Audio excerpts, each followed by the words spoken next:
صلوا على محمد وآل محمد. اللهم صل على محمد وآل محمد. نعرہ تکبیر، اللہ اکبر. نعرہ رسالت، یا رسول اللہ. نعرہ حیدری، یا نبی. بر محمد وآل محمد صلوات. اللهم صل على محمد وآل محمد. رحم الله من قرأ الفاتحة. بسم الله الرحمن الرحيم.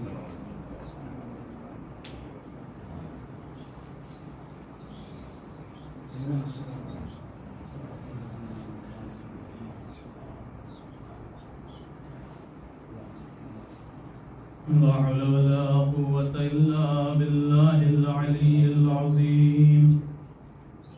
أعوذ بالله السميع العليم من الشيطان اللعين الرجيم. بسم الله الرحمن الرحيم.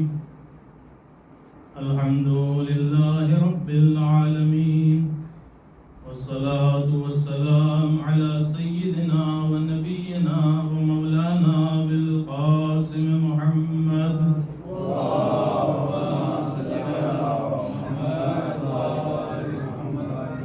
وعلى أهل بيته الطيبين الطاهرين المعصومين المظلومين، ولعنة الله على أعدائهم أجمعين. أما بعد، فقد قال إمامنا الصادق عليه السلام: من أراد الله به الخير قذف في قلبه حب الحسين عليه السلام وحب زيارته. صلوات پڑھ دیں محمد وآل محمد.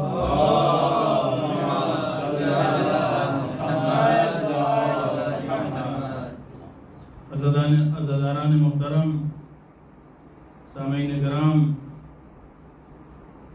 گزشتہ 5 راتوں سے آپ حضرات برادر عزیز مولانا عمران صاحب کے بیانات سے مستفیض ہو رہے تھے. جیسا کہ انہوں نے اسلام کی برتری، اسلام کی جامعیت، اس کی خصوصیات، امتیازات وغیرہ کے موضوعات پر روشنی ڈالی. ہم سب نے یقیناً استفادہ کیا. بہت بہترین باتیں انہوں نے پیش کی اس دوران. ہم ان کی اجازت سے آج اس سلسلے کو آگے بڑھانا چاہیں گے. پروردگار سے ہماری دعا ہے کہ ان کی اس خدمت کو اور ہم سب کی اس عزاداری کو قبول فرمائے. ایک صلوات پڑھ دیں محمد وآل محمد.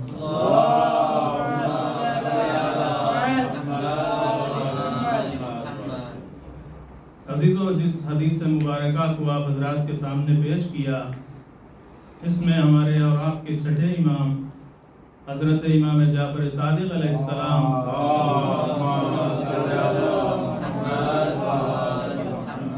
ارشاد فرماتے ہیں کہ خدا بند عالم جس انسان کے ساتھ نیکی کرنا چاہتا ہے، خیر چاہتا ہے، اس کے دل میں امام حسین کی محبت اور ان کی زیارت کی محبت ڈال دیتا ہے. عزیزان محترم، یہ بہت اہم مسئلہ ہے جس کی طرف امام جعفر صادق علیہ السلام نے اشارہ کیا ہے. اور اگر دیکھا جائے تو کلی طور پر اسلام میں محبت کو بہت زیادہ اہمیت دی گئی ہے. یا یہ کہا جائے کہ دین کی بنیاد اور اساسی محبت پر ہے. امام علی نے فرمایا: حل الدین الا الحب. کیا دین میں محبت کے علاوہ بھی کچھ ہے؟ الا الحب یعنی سوائے محبت کے بھی کچھ ہے. اللہ کی محبت ہے، رسول کی محبت ہے، اہل بیت کی محبت ہے. یہی دین ہے. پروردگار کی محبت ہوگی تبھی ہمارے عقیدے صحیح ہوں گے، ہمارے اعمال صحیح ہوں گے. اہل بیت کی محبت ہوگی. خود اسی وجہ سے اللہ نے اپنے حبیب رسول سے بھی یہی کہا کہ تم ان سے کہہ دو کہ میں رسالت کا اجر کچھ نہیں چاہتا، سوائے میرے قرابت داروں سے محبت اور مودت کے۔ اس سے اہمیت پتہ چل رہی محبت کی۔ تو اس حدیث میں امام حسین علیہ السلام کی محبت کا تذکرہ ہے کہ حسین کی محبت اللہ جس کے دل میں چاہتا ہے ڈال دیتا ہے، اور جس کے ساتھ نیکی کرنا چاہتا ہے اس کے دل میں ڈال دیتا ہے۔ تو عزیزو، یہ حسین کی محبت یہ کوئی معمولی محبت نہیں ہے، اس کا سرچشمہ پروردگار کی ذات ہے، ذات الہی ہے۔ یہ جڑی ہوئی ہے اللہ کی محبت سے، یہ جڑی ہوئی ہے پیغمبر کی محبت سے، یہ کنیکشن پایا جاتا ہے، یہ محبتیں ایک دوسرے سے وابستہ ہیں۔ کس طریقے سے عزیزو؟ اس کی دلیل کیا ہے؟ آپ دیکھیں، ہم زیارت وارثہ میں پڑھتے ہیں، تمام انبیاء کے کچھ ٹائٹلز ہیں، کچھ القاب ہیں۔ السلام علی آدم صفوت اللہ، السلام علی نوح نبی اللہ۔ آدم صفوت اللہ ہے، نوح نبی اللہ ہیں، موسیٰ کلیم اللہ ہیں، عیسیٰ روح اللہ ہیں، ابراہیم خلیل اللہ ہیں، لیکن ہمارے رسول جو ہیں وہ حبیب اللہ ہیں۔ حبیب یعنی جسے اللہ دوست رکھتا ہو۔ اس لفظ کی خاصیت یہ ہے کہ اس میں محبت طرفینی ہوتی ہے، یہ نہیں کہ صرف رسول اللہ کو دوست رکھے اور اللہ رسول کو دوست نہ رکھے، یا اللہ صرف رسول کو چاہے اور رسول اللہ سے محبت نہ کرے، نہیں۔ حبیب لفظ کا مطلب ہی یہی ہوتا ہے کہ اس میں دونوں طرف سے محبت پائی جاتی ہے۔ تو عزیزان محترم، یہ رسول کا مرتبہ ہے۔ رسول کو جہاں تمام انبیاء کی صفات موجود ہیں، ہمارے نبی صفت اللہ بھی ہیں، ہمارے نبی خلیل اللہ بھی ہیں، وہیں ہمارے نبی حبیب اللہ بھی ہیں۔ ایک صلوات پڑھ دیں محمد و آل محمد۔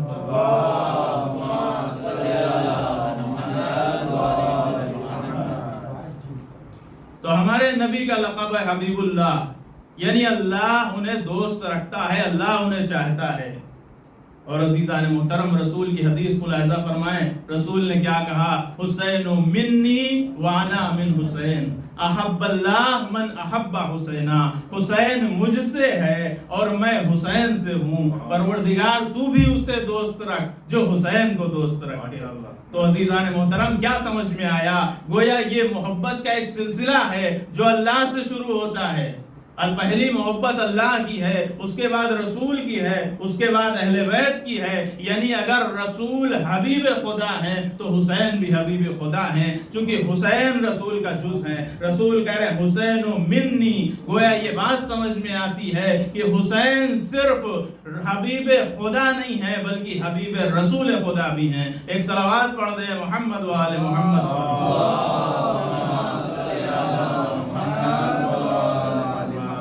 ہم اسی لیے زیارت اربعین میں پڑھتے ہیں السلام علی ولی اللہ و حبیبہ، امام حسین کو خطاب کرتے ہیں، سلام ہو اس پر جو ولی خدا ہے اور حبیب خدا ہے۔ جس طرح رسول حبیب خدا ہیں اسی طرح سے حسین بھی حبیب خدا ہیں۔ تو عزیزان محترم، ہمیں بھی یہ حکم دیا گیا ہے کہ ہم حسین سے محبت کریں، اور آپ ملاحظہ فرمائیں یہ محبت کتنی اہم ہے۔ بس اسی محبت کی اہمیت اور اس کے بعد ایک اعتراض اور اس کے جواب پر گفتگو کروں گا، اور اس کے بعد ذکر مسائل ہوگا۔ یہ محبت اتنی اہم ہے کہ امام کہتے ہیں کہ اللہ جس کے ساتھ نیکی کرنا چاہتا ہے اسے یہ محبت دیتا ہے۔ عزیزو ذرا توجہ کریں، ہم اور آپ کسی کے ساتھ اگر نیکی کرنا چاہیں تو ہم اس کے ساتھ کیا کریں گے؟ کسی کی ہم خیر خواہی کرنا چاہیں، کسی کے ساتھ ہم ہمدردی کرنا چاہیں تو کیا کریں گے؟ جتنا ہمارے بس میں ہوگا زیادہ سے زیادہ ہم اتنا کریں گے، جتنا ہمارا ظرف ہوگا، جتنی ہمارے اندر وسعت پائی جائے گی، جتنا ہمارا دل ہوگا کہا جائے، ہم اتنی نیکی کریں گے۔ کسی کی مدد کر دیں گے 10,000 شلنگ سے 50,000 شلنگ سے، یا کچھ اس سے زیادہ اگر ممکن ہوا تو، یا کسی اور طریقے سے مدد کر دیں گے۔ لیکن عزیزو، جب اللہ کہہ رہا ہے کہ ہم کسی کے ساتھ نیکی کرنا چاہتے ہیں تو پروردگار نیکی کرنا چاہے تو وہ کیا دے رہا ہے؟ نیکی میں محبت حسین دے رہا ہے، حسین کی زیارت کی محبت دے رہا ہے۔ یہی حسین کی محبت اور زیارت کی اہمیت جاننے کے لیے کافی ہے کہ اللہ کہہ رہا ہے کہ میں جس کے ساتھ نیکی کرنا چاہوں اس کو حسین کی محبت دوں گا، اسے حسین کی زیارت کی محبت دوں گا۔ عزیزو، یہ محبت اتنی اہم کیوں ہے؟ اس کی وجہ یہ ہے کہ حسین کی ذات وہ ہے کہ جو ہر بھٹکے ہوئے کو راستہ دکھاتی ہے۔ حسین کی ذات وہ ہے جسے ہر انسان کو ہدایت ملتی ہے۔ رسول نے فرمایا ان الحسین مصباح الہدی وسفینۃ النجات۔ اگر تمہیں ہدایت چاہیے تب بھی در حسین پہ آنا ہوگا، اگر تمہیں نجات چاہیے تب بھی تمہیں در حسین پہ آنا ہوگا۔ یہ ممکن ہی نہیں کہ ہم حسین سے محبت کریں ہمیں ہدایت نہ ملے، ہم حسین سے محبت کریں اور ہمیں نجات نہ ملے۔ عزیزو، ایک شعر ہے، رونے والا ہوں غم شبیر میں، کیا درے مقصد نہ دیں گے ساقی کوثر مجھے۔ ایک صلوات پڑھ دے محمد وعلی محمد۔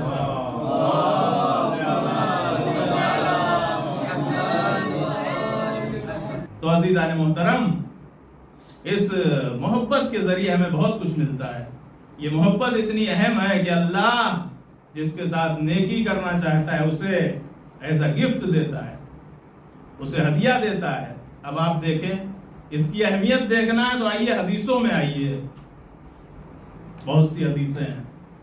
ایک امام کو اگر آپ سلام کریں تو ایک حج کا ثواب، امام پر آنسو بہایا جنت واجب، کربلا جا کے زیارت کی 100 حج اور 100 عمرے کا ثواب، عرفے کے دن زیارت کی 1000 حج اور 1000 عمرے کا ثواب۔ عزیزان محترم، یہ کیوں ہے؟ یہ اسی وجہ سے ہے کیونکہ اس محبت کی ایک خاص اہمیت ہے، یہ ہر کسی کو حاصل نہیں ہوتی۔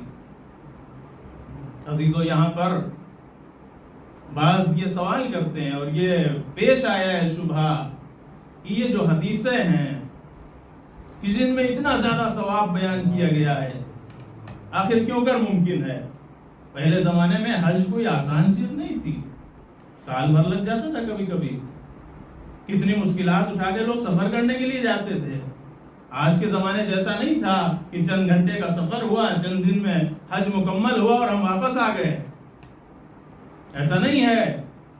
بہت سختیاں تھی، بہت دشواریوں کا سامنا کرنا ہوتا تھا۔ اس کے بعد امام کہتے ہیں کہ ایک زیارت کر لو اور 1000 حج کا ثواب۔ اور دوسری طرف قرآن مجید یہ کہتا ہے، بسم اللہ الرحمن الرحیم، فَمَنْ يَعْمَلْ مِثْقَالَ ذَرَّةٍ خَيْرًا يَرَهُ وَمَنْ يَعْمَلْ مِثْقَالَ ذَرَّةٍ شَرًّا يَرَهُ۔ جو ایک چھوٹا سا بھی نیک عمل کرے گا وہ اس کا نتیجہ قیامت میں دیکھے گا، اور جو برائی کرے گا وہ اس کی سزا بھی بھگتے گا۔ چھوٹا سا بھی عمل ہو اس کی جزا ملے گی اور سزا بھی ملے گی اگر برا عمل ہے۔ امام خمینی رضوان اللہ تعالی علیہ فرمایا کرتے تھے کہ قرآن کی جو محکم ترین آیتیں ہیں ان میں سے یہ ایک آیت ہے۔ محکم وہ آیتیں ہیں کہ جن کا مفہوم بالکل کلیئر ہے، اس میں تعویل کی ضرورت نہیں ہے۔ تو عزیزو، اس آیت سے کیا سمجھ میں آتا ہے کہ اگر ہم نے گناہ کیا ہے تو اس کی سزا ملے گی، مگر یہ کہ ہم توبہ کریں اور بخش دیے جائے۔ لیکن حدیثوں میں کہا گیا نہیں، آپ ایک زیارت کے لیے جائیں گے 90 حج کا ثواب، 100 حج کا ثواب، ایک بار حسین پر گریہ کر لیا۔ یہ سوال پیش آتے ہیں۔ اب ان کے اگر ہم نے جواب دیکھنا شروع کیے ہمارے علماء نے کیا کہا، تو ہم دیکھتے ہیں کہ ہمیں 3 طرح کے جواب نظر آتے ہیں۔ ایک گروہ وہ ہے کہ جو سرے سے انکار کر دیتا ہے ان حدیثوں کا، وہ کہتے ہیں کہ نہیں، یہ حدیثیں غلط ہیں، ایسا ہو ہی نہیں سکتا، یہ گڑھی ہوئی حدیثیں ہیں، ایسا امام نہیں کہہ سکتے، چونکہ وہ اس کو قبول نہیں کر پاتے، یہ کیسے ممکن ہے۔ جو دوسرا گروہ ہے وہ تھوڑا معتدل ہے، وہ کہتا ہے کہ یہاں پہ مراد یہ ہے کہ عظمت بیان کرنا مراد ہے، یعنی ثواب بہت زیادہ ہے، معصوم نے یہ کہنا چاہا ہے، ضروری نہیں کہ وہ 1000 حج، بلکہ یہ عظمت بیان کی جا رہی ہے کہ اس کی اہمیت بہت زیادہ ہے۔ تو جو پہلا جواب ہے اور دوسرا جواب تقریباً ملتے جلتے ہیں، وہاں پہ سرے سے انکار ہے، انہوں نے قبول کیا ہے لیکن عظمت کی حد تک۔ آیت اللہ مصباح یزدی رحمۃ اللہ علیہ بہت بڑے فلسفی، بہت بڑے عالم تھے، ابھی چند برس پہلے ان کا انتقال ہوا ہے۔ وہ کہتے ہیں کہ لیکن یہ دونوں جواب صحیح نہیں ہیں۔ ہمارے اندر اتنا تعبد اور تسلیم کا مادہ ہونا چاہیے کہ ہم یہ یقین کریں کہ جو امام نے کہا ہے وہ صحیح ہے، ویسے ہی ہوگا۔ اگر امام نے کہا ہے 10 حج کا ثواب تو 10 حج کا ثواب ملے گا۔ اگر امام نے کہا 1000 حج کا ثواب تو ہمیں 1000 حج کا ثواب ملے گا۔ عزیزان محترم، وہ کہتے ہیں لیکن سب لوگ ہمارے جیسے نہیں ہوتے کہ اتنا ان کے اندر تعبد اور تسلیم کا مادہ پایا جاتا ہو۔ آج کے بچے، آج کے جوان سمجھنا چاہتے ہیں، وہ سوال کرتے ہیں، انہیں ریزن بتانا ہوتا ہے آخر کیوں ایسا ہے۔ لہٰذا وہ کہتے ہیں ہم اس کے لیے جواب دیں گے آپ کو۔ پہلا جواب وہ کہتے ہیں کہ دیکھیے ہمارے یہاں جب ہم کسی عمل کی ارزش اور اہمیت کا اندازہ لگاتے ہیں تو اس ارزش اور اہمیت کا معیار کیا ہوتا ہے ہمارے یہاں؟ ہم اس کی کوانٹٹی دیکھتے ہیں، مقدار دیکھتے ہیں، کمیت پہ توجہ کرتے ہیں، ہم کیفیت کی طرف بہت کم جاتے ہیں۔ لیکن اللہ جب دیکھتا ہے تو کیفیت دیکھتا ہے۔ کیا بات ہے۔ ہمارے یہاں اگر کسی نے 10,000 شلنگ ڈونیشن دی اور دوسرے نے 1 ملین دے دیا تو ہم بالکل یقین کے ساتھ کہیں گے اس نے بڑا کام کیا جس نے 1 ملین دیا۔ جس نے 10,000 دیا یقیناً اس نے بہت کم چھوٹا کام کیا ہے، اس کے بنسبت اس کی اہمیت کم ہے۔ کسی نے 1 مسجد بنوائی، کسی نے 10 مسجد بنوائی، کسی نے 1 کی مدد کی، کسی نے 100 کی مدد کی، لیکن ہم کیفیت کا اندازہ ہمارے پاس نہیں ہے، کوئی پیمانہ نہیں ہے کہ جس کے ذریعے ہم کیفیت سمجھ سکیں، اس لیے ہم صرف ظاہر کو دیکھتے ہیں اور فیصلہ کر دیتے ہیں۔ جناب بی بی شتیتا، آپ حضرات نے ان کا واقعہ سنا ہوگا، جن کی قبر نیشاپور میں ہے، جو حضرات زیارت سے مشرف ہو چکے ہیں وہ ان کی قبر پہ گئے ہوں گے اور یہ واقعہ بھی وہاں پہ لکھا ہوا ہے۔ جب امام رضا علیہ السلام مشہد میں تھے تو ان کو بہت سے لوگ قیمتی گفٹ بھیجا کرتے تھے، عطایا ہدیے بھیجا کرتے تھے۔ امام کسی کا ہدیہ قبول نہیں کرتے تھے، بہت گرا قیمت، سونا چاندی سب کچھ، ظاہر ولی عہد تھے۔ ہر آدمی چاہتا ہے کسی نہ کسی سبب سے کچھ ان کے پاس بھیجے، مقصد ہوتا ہے۔ بی بی شتیتا جو تھیں یہ ایک مومنہ خاتون تھیں، یہ دھاگا بنا کرتی تھی، دھاگا بن کر پھر اس سے کپڑا بنایا کرتی تھی۔ انہوں نے اپنی محنت سے ایک لباس تیار کیا تھا، ایک کپڑا تیار کیا تھا، وہ امام کی خدمت میں بھیجا۔ امام نے کسی بھی ہدیے کو قبول نہیں کیا، لیکن امام کہتے ہیں اس لباس کو لے آؤ جو بی بی شتیتا نے بھیجا ہے۔ عزیزان محترم، آپ نے ملاحظہ فرمایا اہمیت کس چیز کی ہے؟ اہمیت خلوص کی ہے، اہمیت نیت کی ہے۔ یہاں پر بہت سے گراں قدر تحفے تھے، امام نے ریجیکٹ کر دیا، قبول نہیں کیا، لیکن امام جانتے ہیں کہ اس کی نیت میں بھی خلوص ہے، اس کی محنت کی کمائی ہے، اور یہ کہاں خرچ کرنا چاہ رہی وہ نیت بھی اچھی ہے۔ لہذا امام نے اسے قبول کیا اور بی بی شتیتا کو یہ مرتبہ ملا ان کی نیت اور خلوص کی وجہ سے کہ آج ان کی زیارت گاہ ہے، اور جو بھی امام کی زیارت کرنے جاتا ہے، جو نیشاپور جایا کرتے ہیں وہ ان کی زیارت کے لیے بھی جاتے ہیں۔ اس کے بعد آپ دیکھیں ایک اور واقعہ ہے، علامہ مجلسی کے بارے میں نے پڑھا۔ وہ شیخ الاسلام تھے، صفوی بادشاہ کے زمانے میں ان کا خاص درجہ تھا، انہوں نے وزیر کی حیثیت انہیں دی تھی۔ ان کے بارے میں ملتا ہے کہ وہ ایک دن وہ باہر ٹہل رہے تھے اور ان کے ہاتھ میں ایک سیب تھا۔ ایک یہودی عورت، اس کی گود میں ایک بچہ تھا، جب بچے نے اس سیب کو دیکھا وہ تڑپ گیا۔ کچھ دور چلے تھے، وہ متوجہ ہوئے کہ بچہ سیب کی وجہ سے مچل رہا ہے، واپس پلٹے اور وہ سیب اس بچے کو دے دیتے۔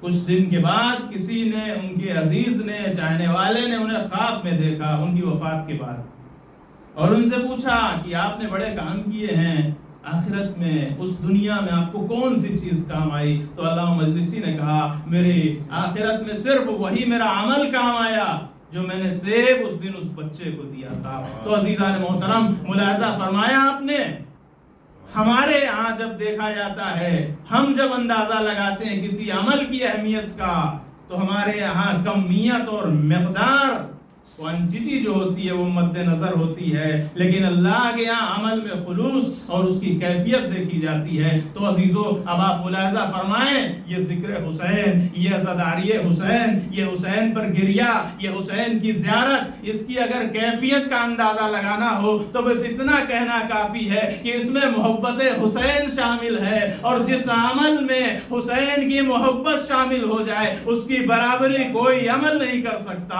ایک صلوات پڑھ دیں محمد و آل محمد پر۔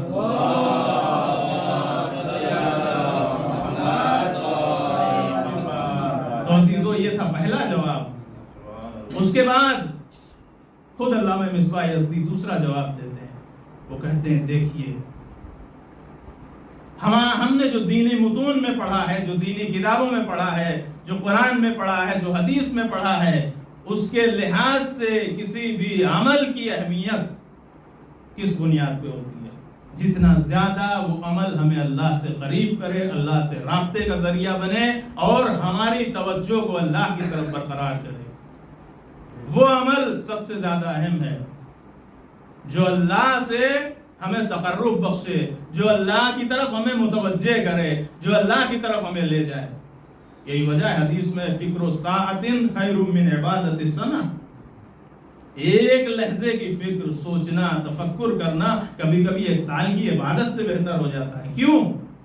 چونکہ ممکن ہے ہم اسی لحظہ اپنی طرف متوجہ ہو جائیں، اپنی پروردگار کی طرف متوجہ ہو جائیں اور راہ راست پہ آ جائیں، ہم ہدایت پا جائیں، لیکن ہم ہو سکتا ہے سال بھر عبادت کرتے رہیں لیکن پھر بھی ہم ہدایت نہ پا سکیں۔ تو عمل وہ اہم ہے کہ جو ہمیں اللہ کی طرف لے جائے، اسی لیے کہا گیا ان الصلاۃ تنہا عن الفحشاء والمنکر، نماز برائی سے روکتی ہے، مگر نماز برائی سے نہ روکے تو وہ صرف ادائے فریضہ ہو سکتا ہے، اہمیت نہیں ہوگی اس کی۔ روزے کے بارے میں اللہ نے کیا کہا؟ روزہ اس لیے واجب کیا گیا لعلکم تتقون، لیکن اگر انسان کے اندر تقوی نہ آئے تو ادائے واجب تو ہو جائے گا لیکن اس کی اہمیت نہیں ہوگی۔ تو عزیزان محترم، ہر عمل کی اہمیت یہ ہے کہ وہ ہمیں اللہ کی طرف لے جائے۔ اب آئیے آپ دیکھیے یہ عزاداری حسین کا مسئلہ کیا ہے، یہ زیارت حسین کا مسئلہ کیا ہے، یہ محبت حسین کا مسئلہ کیا ہے۔ یہ وہ عمل ہے، ہمیں نہیں معلوم کوئی دوسرا ایسا عمل ہو کہ جو حسین کی محبت، حسین کی عزاداری، حسین کی زیارت کے مقابلے میں ہمیں اللہ سے زیادہ قریب کرنے والی ہو۔ یہ ایسا عمل ہے، پوری تاریخ میں آپ دیکھیے شہادت حسین کے بعد سے لے کر آج تک یہ ایسا عمل ہے کہ جس نے کتنوں کو راہ راست پہ لگا دیا، کتنوں کو ہدایت دے دی، کتنوں کو صراط مستقیم کی طرف ہدایت کر دی۔ یہ وہ عزاداری ہے کہ جس کے ذریعے بڑے بڑے کام انجام پائے ہیں۔ تو عزیزان محترم، اسے معمولی نہ سمجھیے گا، یہ آنسو معمولی نہیں ہے، ان کے ذریعے بڑے بڑے انقلاب آئے ہیں، ان کے ذریعے سے لوگ کس طرح اللہ کی طرف متوجہ ہوئے ہیں، چاہے گاندھی ہوں، چاہے نیلسن منڈیلا ہوں، چاہے طٰہٰ یاسین ہوں، سب یہ کہتے ہوئے نظر آئے کہ ہم نے اس عزاداری کے ذریعے، اس گریے کے ذریعے، اس حسین کی یاد کے ذریعے سے اپنے مقصد میں کامیابی حاصل کی۔ اور عزیزان محترم، یہی وجہ ہے امام خمینی نے کیا فرمایا تھا، ان محرم و سفر است کہ اسلام را نگہ داشتے است۔ یہ محرم اور سفر ہے کہ جس نے آج اسلام کو بچا رکھا ہے۔ گویا بتانا چاہ رہے تھے کہ دیکھو کل اگر ہمارے امام نے اپنی جان دے کر اسلام کو بچایا تھا تو آج ان کی یاد ہے جو اسلام کی بقا کی ضامن بنی ہے۔ ایک صلوات پڑھ دیں محمد و آل محمد۔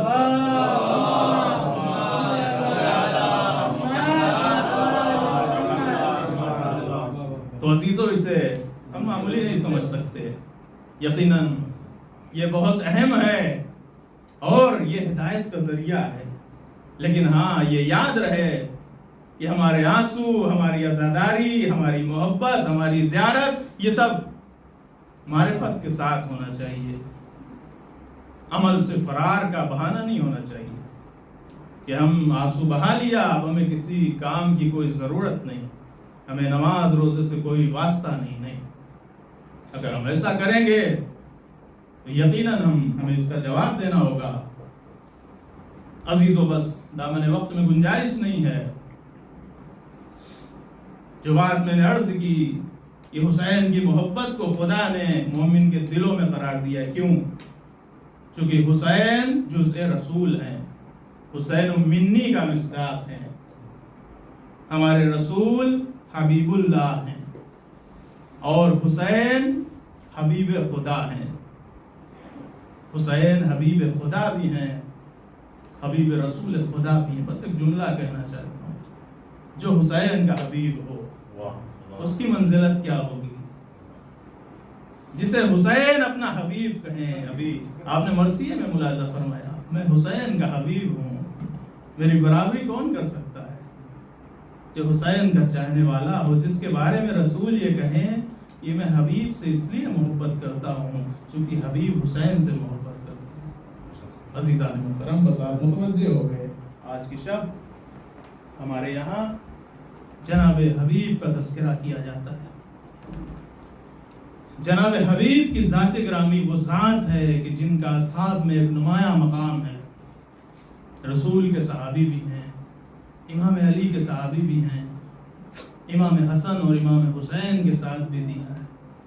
ایسی کم شخصیتیں ملیں گی کہ جو رسول سے لے کر امام حسین تک ثابت قدم رہی ہوں. بہت سی شخصیتیں رسول کے اصحاب تھے، امام علی کے ساتھ تھے، لیکن بعد میں الگ ہو گئے. یہ رسول کے ساتھ تک تو تھے لیکن امام علی کے دور میں الگ ہو گئے.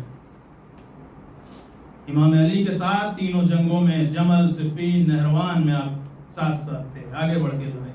امام علی جب کوفے میں آئے تو اب خود بھی کوفہ آ گئے. یہ محبت کی کوئی معمولی دلیل نہیں ہے. مدینہ چھوڑ دیا، کوفے آ گئے اور کوفہ بسا لیا صرف امام علی کی وجہ سے. امام نے ایک ٹیم بنائی تھی جسے شرطۃ الخمیس کہتے تھے، یعنی 5 لوگوں کی ٹیم تھی. خلافت کے دور میں اگر کوئی بڑا کوئی ان کو کام کرنا ہوتا تو ان 5 لوگوں کو بھیجا کرتے تھے. یہ حبیب ہیں جنہوں نے امام حسین کے لیے، جناب مسلم کے لیے بہت کوششیں کی. آخر دم تک کوشش کرتے رہے کہ کہیں سے اور لوگ آ جائیں.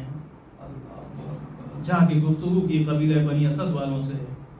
90 لوگ تیار ہوئے لیکن پھر ان کا مقابلہ ہوتا ہے عمر سعد کے فوجیوں سے. کچھ متفرق ہو جاتے ہیں، کچھ شہید کر دیے جاتے ہیں. عزیزان محترم، اگر آپ شہداء کی فہرست دیکھیں اس میں 11 شہداء ایسے ہیں کہ جناب حبیب کے رشتہ دار ہیں، جنہیں جناب حبیب لے کے آئے تھے. کوئی بھائی ہے، کوئی بھتیجا ہے، کوئی غلام ہے. یہ حبیب کی شخصیت ہے. کربلا میں جب لشکر بے لشکر آنے لگے تو جناب شہزادی زینب کہتے ہیں، بھیا کیا آپ کا کوئی مددگار نہیں ہے؟ جب شمر کا لشکر آیا تو امام حسین نے کہا، اے بہن، میں نے بھی خط لکھا ہے، میں نے بھی اپنے چاہنے والے حبیب کو خط لکھا ہے. عزیزو، حبیب تو آ ہی رہے تھے، حبیب تو آ ہی رہے تھے، حبیب کو تو آنا ہی تھا. حبیب بھلا حسین کو تنہا کیسے چھوڑ سکتے تھے؟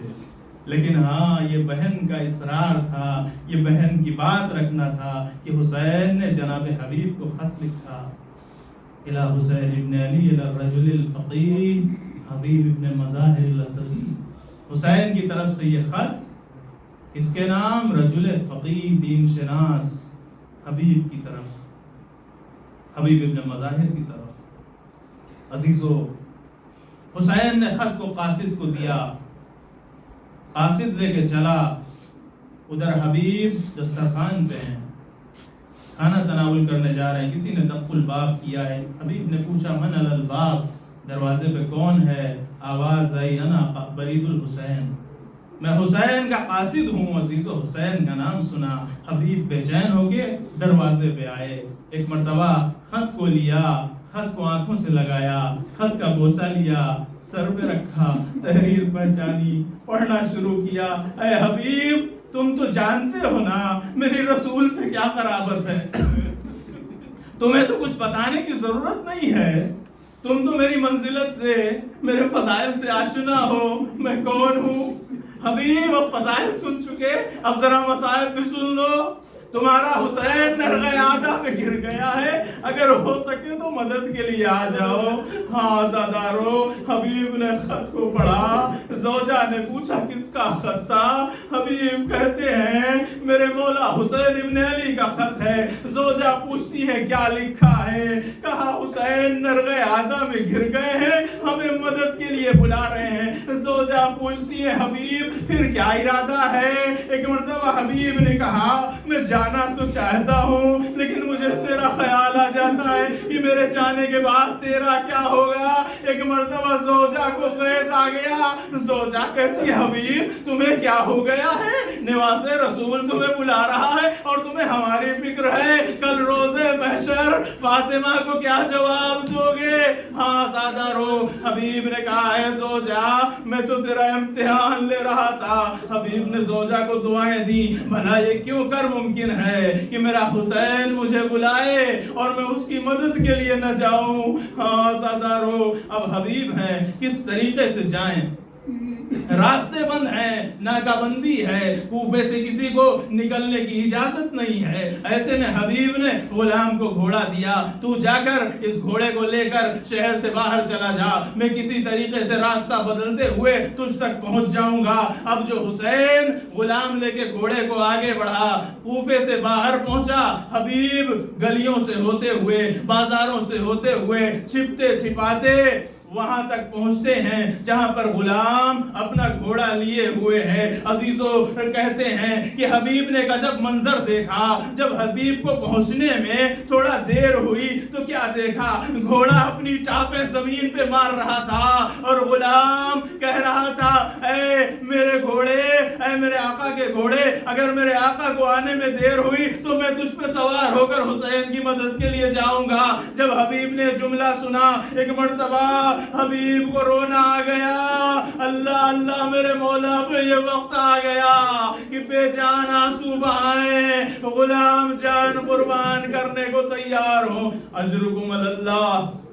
ایک مرتبہ حبیب نے غلام کی طرف دیکھا، کہا میں تجھے کچھ انعام تو نہیں دے سکتا، تجھے کچھ ہدیہ نہیں دے سکتا، بس اتنا کر سکتا ہوں اب تو جا، تو میری طرف سے آزاد ہے۔ ایک مرتبہ غلام نے کہا آقا آپ نے انصاف نہیں کیا، جب تک اپنی خدمت کا مسئلہ تھا مجھے اپنے ساتھ رکھا، اب جب آقا حسین کی مدد کا وقت آیا تو مجھے آپ آزاد کر رہے ہیں، نہیں میں آپ کے ساتھ جاؤں گا۔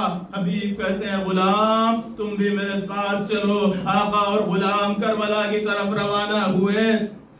ادھر حسین اپنے مہمان کا انتظار کر رہے ہیں، اپنے بچپن کے دوست حبیب کا انتظار کر رہے ہیں۔ کوفے کی سمت سے گرد نمودار ہوئی، حسین اٹھ گئے، بھیا عباس، بھیا علی اکبر، بیٹا قاسم، آؤ میرا مہمان آ رہا ہے، حبیب کا استقبال کرو۔ حبیب حسین کے پاس پہنچے، خیمے میں آواز پہنچی کوئی حسین کا مددگار آیا ہے۔ ایک خوشی کی لہر دوڑ گئی، فضا سے پوچھا، جناب زینب نے پوچھا یہ آوازیں کہاں سے آ رہی ہیں؟ کیا کوئی لشکر آیا ہے؟ فضا نے کہا ہے بی بی، آقا کے دوست، بچپن کے دوست حبیب ابن مظاہر آئے ہیں۔ ایک مرتبہ شہزادی نے کہا اے فضا جا کے حبیب کو میرا سلام کہہ دو۔ ہاں زیادہ رو، فضا آئی، اے حبیب آپ کو شہزادی نے سلام کہا۔ ایک مرتبہ حبیب نے فضا شہزادی کا سلام سنا، سر و سینہ پیٹ لیا۔ اللہ اللہ، غلاموں کو شہزادیاں سلام کہلائیں۔ زینب نے پہلا سلام کہلایا ہے تو وہ جناب حبیب کو کربلا میں بہت آئے، مگر کسی کے بارے میں نہیں ملتا کہ شہزادی نے خود سلام کہلایا ہو۔ یہ حبیب کا مرتبہ ہے، شہزادی سلام کہہ رہی ہیں۔ اجرکم اللہ۔ حبیب امام کے خیمے میں آئے، ہاں حسین کے باوفا ساتھیوں میں سے ہیں، حسین سے محبت کرنے والے ہیں۔ جب عاشور کا دن آیا تو امام حسین نے بھی حبیب کا مقام بتایا ہے۔ جب علم دیے، جب پرچم دیے، جب سربراہی دی تو ایک پرچم حبیب ابن مظاہر کو دیا، میمنے کی سرداری حبیب کو دی، میسرے کی سرداری زہیر قین کو دی، قلب لشکر کا حضرت عباس کو علمدار بنایا۔ اس کے بعد جنگ شروع ہوتی ہے، ایک ایک کر کے ساتھی جاتے ہیں اور جام شہادت نوش فرماتے ہیں۔ عزیزو یہاں تک کہ ظہر کا وقت آ گیا۔ یہی وہ وقت تھا کہ جب امام کے بزرگ صحابی ابو ثمامہ سیداوی کہتے ہیں مولا ایسا لگتا ہے کہ ظہر کی نماز کا وقت آ گیا ہے۔ کیا امام کو ظہر کا وقت یاد نہیں تھا؟ ایسا نہیں ہے، امام جانتے تھے کہ یہ وقت نماز ہو چکا ہے، لیکن امام نے ابو ثمامہ کو دعائیں دی، قد ذکرت الصلاۃ جعلک اللہ من المصلین۔ اے ابو ثمامہ تم نے نماز یاد دلائی، اللہ تمہیں نماز گزاروں میں شامل کرے۔ عزیزو یہی وہ وقت تھا، امام نے حبیب سے کہا اے حبیب ان سے نماز کے لیے مہلت مانگ لو، دشمنوں سے اجازت لے لو کہ ہم نماز ظہر ادا کر سکیں۔ حبیب جاتے ہیں اور کہتے ہیں فوج اشقیاء ہمارا مولا 2 رکعت 4 رکعت نماز ظہر ادا کرنا چاہتا ہے، تم اجازت دے دو، اتنی دیر کے لیے جنگ روک دو۔ لیکن عزیزو ایک شقی جس کا نام حسین ابن نمیر ہے، اس نے عجب جواب دیا کہ جس جواب کو سن کر حبیب سے رہا نہ گیا۔ اس نے کہا ارے تم کیا نماز پڑھو گے، حسین کی نماز بھلا قبول ہوگی۔ یہ جواب سنا، اب حبیب سے رہا نہ گیا، حبیب برداشت نہیں کر سکے، آقا کی خدمت میں آئے۔ اے مولا، عزیزو آپ جانتے ہیں حبیب دین شناس ہیں، فقیہ ہیں، وہ حکم شریعت سے واقف ہیں کہ جب جنگ ہوتی ہے تو کچھ لوگ نماز پڑھتے ہیں اور کچھ لوگ جا کے جنگ کرتے ہیں۔ حبیب نے امام حسین سے کہا مولا آپ نماز قائم کیجئے، میں جا کے ان کے ساتھ جنگ کر رہا ہوں، اب یہ نماز آپ کے نانا کے ساتھ جنت میں پڑھوں گا۔ ہاں زیادہ رو، ادھر حسین نماز پڑھ رہے ہیں، اب سعید و زہیر آگے کھڑے ہو جاتے ہیں، تیر آ رہے ہیں، اپنے سینوں پر روکتے ہیں۔ ادھر حسین نے سلام آخر پڑھا، ادھر سعید گرے، ادھر زہیر گرے۔ ایک مرتبہ حسین سعید کے سرانے آئے، سعید دم توڑ رہے ہیں، آواز دی ارسیتا انی یا مولائی، اے مولا کیا آپ ہم سے راضی ہو گئے؟ ہاں زیادہ رو۔ ادھر سعید جیسا جانباز اس دنیا سے رخصت ہوا، کچھ دیر کے بعد میدان سے حبیب کی آواز آئی علیک السلام یا مولا، اے میرے مولا اپنے دوست کا آخری سلام۔ حسین حبیب کے سرانے پہنچے، کیا دیکھا حبیب دم توڑ رہے ہیں۔ حسین نے ایک جملہ کہا للہ درک یا حبیب، خدا تم پہ رحمت کرے، لقد کنت رجلا فاضلا، آپ ایک صاحب فضل انسان تھے، کنت تختم القرآن فی لیلۃ واحدہ، آپ ایک رات میں پورا قرآن ختم کیا کرتے تھے۔ عزیزو روایت کا جملہ ہے فبان الانکسار علی وجہ الامام، یہ وہ وقت تھا حبیب کی شہادت سے امام اتنا متاثر ہوئے کہ امام کے چہرے پر شکستگی کے آثار نمایاں ہو گئے۔ میں کہوں گا مولا ابھی آپ نے کچھ کہا نہیں ہے، صرف شکستگی کے آثار نمایاں ہوئے ہیں۔ جب نہر سے آواز آئے گی اے آقا مدد کے لیے آئیے، تو آپ آواز دیجئے گا یا اخی الان انکسر ظہری، اے میرے بھیا عباس آپ تمہارے جانے سے اب حسین کی کمر ٹوٹ گئی۔ انا للہ و انا الیہ راجعون۔ سیعلم الذین ظلموا